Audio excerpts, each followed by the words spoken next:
соат ба вақти прогара соякас ва шумо барномаи хабари радио Озодиро тамошо доред. Нахуст нигоҳ меандозем ба сархати мавзӯи имрӯз 12 декабр. Корманди бозрасии давлатии автомобилӣ як ҷон духтарро дар роҳи Ҳисор пахш кард. Афсар худро гунаҳгор намедонад, ҷабрдида дар бемористон аст. Маҷрӯҳии вай коси ҳамон духтарак ду ҷо кафидагӣ, миёнаш камтар сараш осиб дорад. Покистон аз арзёбиҳои озодии динии Департаменти давлатии Амрико нороҳат аст. Дар гузориши солона мавқеи Тоҷикистон тағйир наёфт, вазъи баъзе кишварҳо беҳтар шудааст.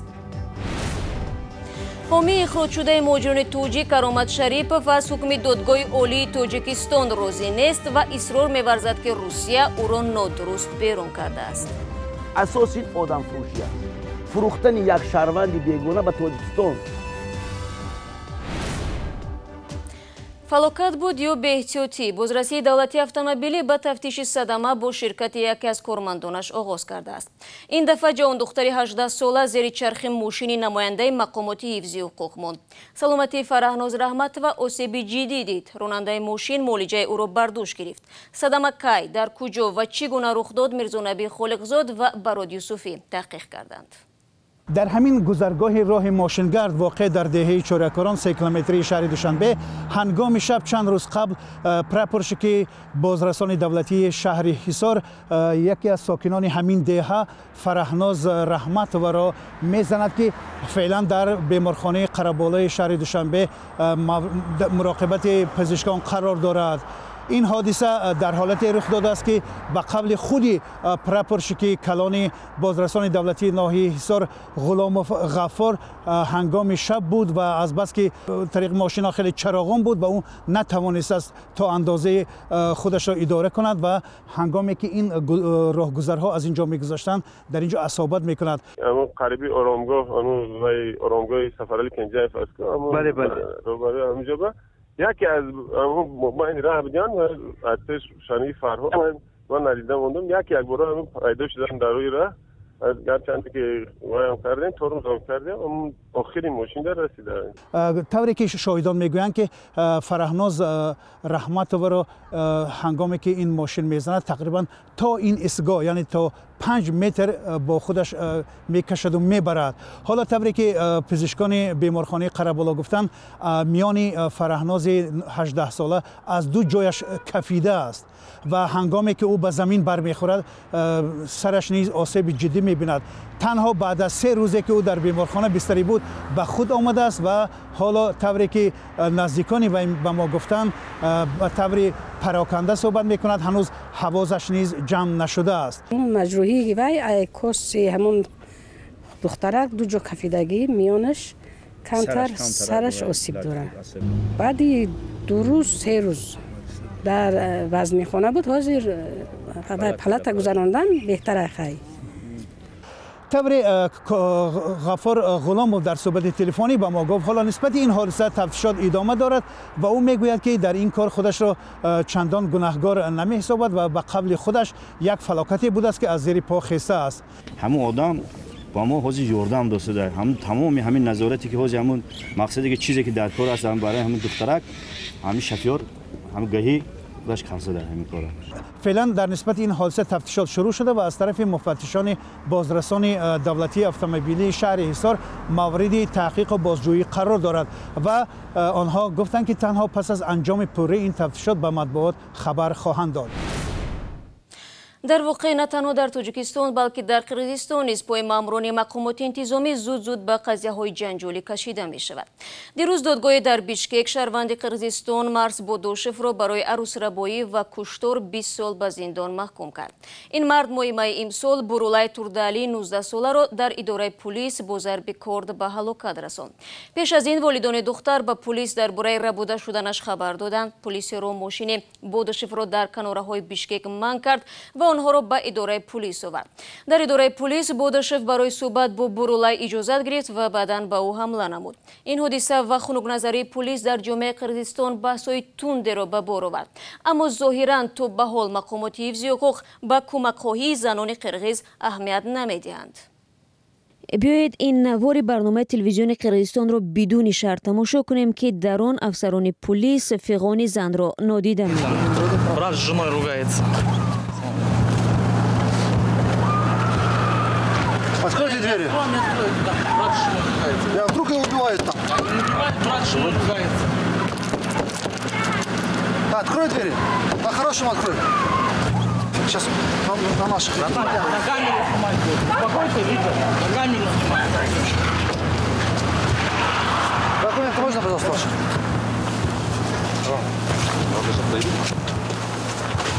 Шеф, я же говорю, там брат с женой ругается. Не снимайте, пожалуйста. Нет, без камеры. А ну так подойди, братан, без камеры. Все, пойдем. Только пусть уберет, да? Не, он со стороны, он подходить не будет. Братан, успокойтесь, пожалуйста. Выпустите меня! Это моя жена, брат. Я не жена его! Братан,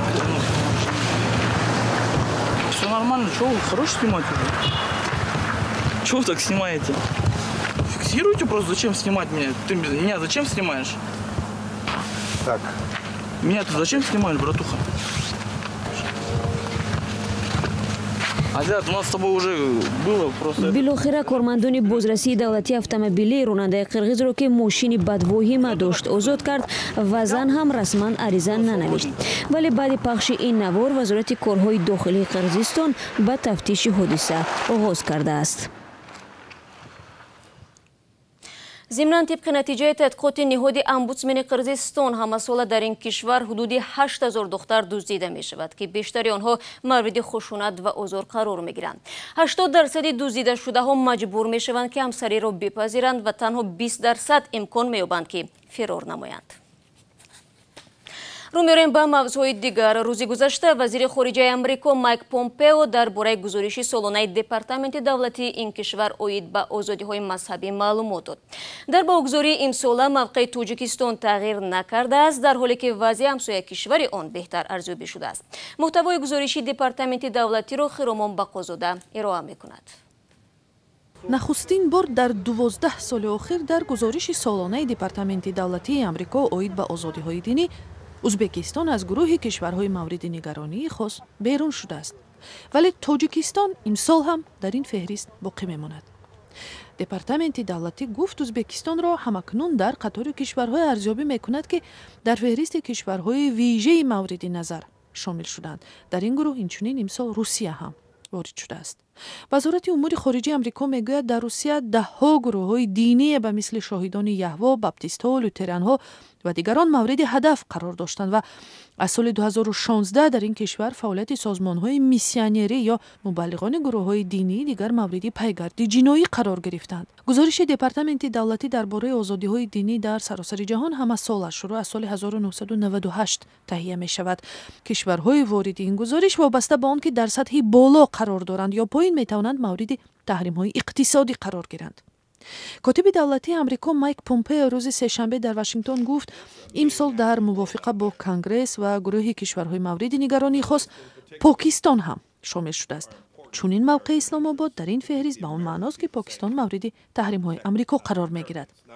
дар покистон ки бахши аъзами сокинонаш сунни мазҳаб ҳастанд, созмонҳои ҳомии озодии баён дар робита бо шеваи бархурд бо ақалиятҳои мазҳабӣ аз ҷумла шиаҳо, аҳмадиҳо ва масеҳиён изҳори нигаронӣ карданд. чунин арзёбиҳои департаменти давлатӣ боис ба эътирози ҳукумати покистон шуд. дар изҳороти вазорати корҳои хориҷии покистон субҳи 12 декабр ин арзёбиҳо ҳамчун тасмими якҷониба ва дорои ангезаҳои сиёсӣ рад шудааст. вазорат навиштааст ки покистон як кишвари бисёр мазҳабӣ буда ҷомеаи гуногунандеж дорад ва намояндагони динҳои мухталиф дар якҷо зиндагӣ мекунанд. дар феҳристи кишварҳои поймолкунандаи озодиҳои динӣ қарор додани покистон равобити миёни вашингтону исломободро мушкилтар мекунад. вашингтон гуфтааст ки ин тасмим бештар ба он хотир гирифта шуд ки покистон барои иҳонат ба арзишҳои дини ислом ҳукми марг ҷорӣ кардааст. дар миёни кишварҳои дигари мавриди нигаронӣ хост ки даст ба нақзи мунтазам ва доимии озодиҳои динӣ мезананд чин, эрон, мианмар, кореяи шимолӣ, судан, арабистони саудӣ, тоҷикистон ва туркманистон ном бурда мешаванд. бозам бармегардем ба Тоҷикистон. Як сокини ноҳияи Ҳамадониро бо иттиҳоми заҳролуд кардани ҳамсар ва ду фарзандаш ба ҳабс гирифта. Моҳинави 6 сола ва басгули 3 сола моҳи июл ва Қурбонали Нуралиев дар аввали моҳи сентябри имсол даргузашта. ҳабси Мавлуда Одилова пас аз ташхиси дубораи ҷасадҳо сурат гирифт.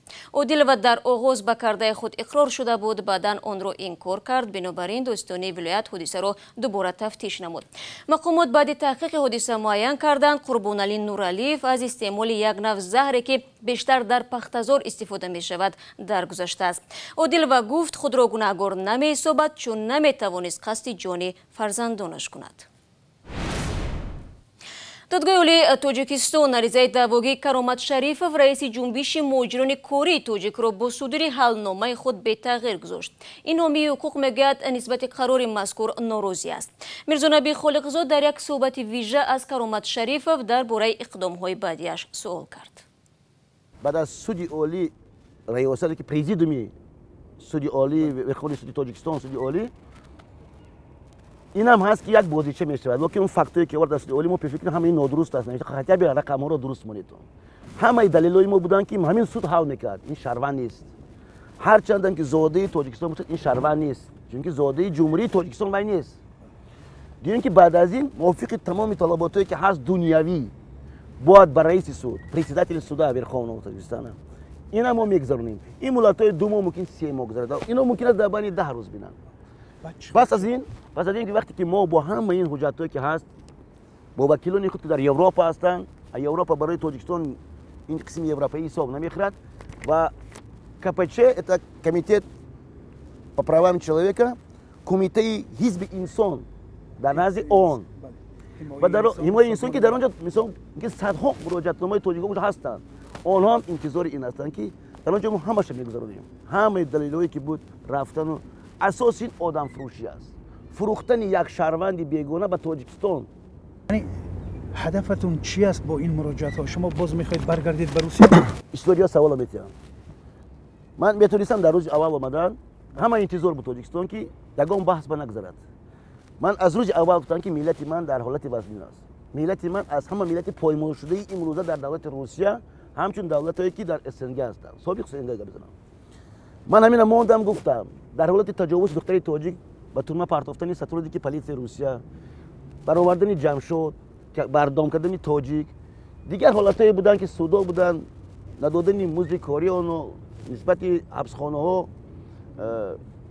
питкое ки га мезанем зиёд буданд. ва агар имрӯз Каромат Шарифов дар чунин ҳолат мемонд, мумкин баъд аз 1 сол 2 сол чаро он хомӯш шуд? баргаштани ман маъное надорад ки ман баргаштам ки як Россия давлати зебо аст, давлати боитарин аст, ман дар онҷо нафақа мегирам. не, баргаштани ман фаҳмондан асосан ба собиқ давлатҳои СНГ ва худам ба роҳбарияти Русия ба имрӯзаи система ки тоҷик баргашт.